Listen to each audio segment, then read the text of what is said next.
एक लपको आगो थिते चुम्छु झै गरी गाउँ पस्यो। एक लपको आगो थिते चुम्छु झै गरी गाउँ पस्यो। आगोको लपको न हो गाउँ त भुत्यायो नै, डढेलो लगाएर मानवतामा धुवाउँदै धुवाउँदै बिस्तारै सहर पनि बस्यो। आगोको लपको न हो गाउँ त भुत्यायो नै, डढेलो लगाएर मानवतामा धुवाउँदै धुवाउँदै बिस्तारै सहर पनि बस्यो।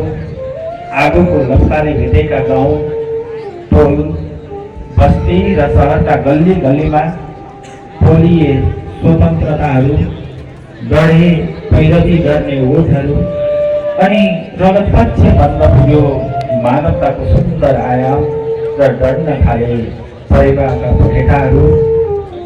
भ्रमित बन्यो भूगोल, भ्रमित बन्यो भूगोल, मडारिन थाले आकाशमा काला र क्रूर बादलहरू।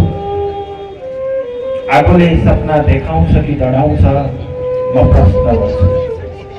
आगोले सपना देखाउँछ कि डढाउँछ म प्रश्न गर्छु।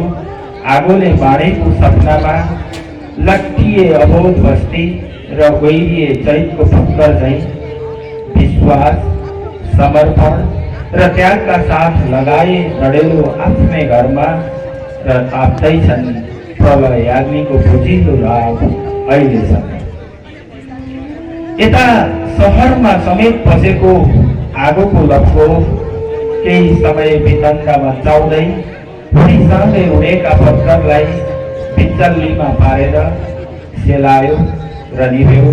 किनकि त्यो आगो थिएन, त्यो त केवल आगाको लपको थियो। धन्यवाद।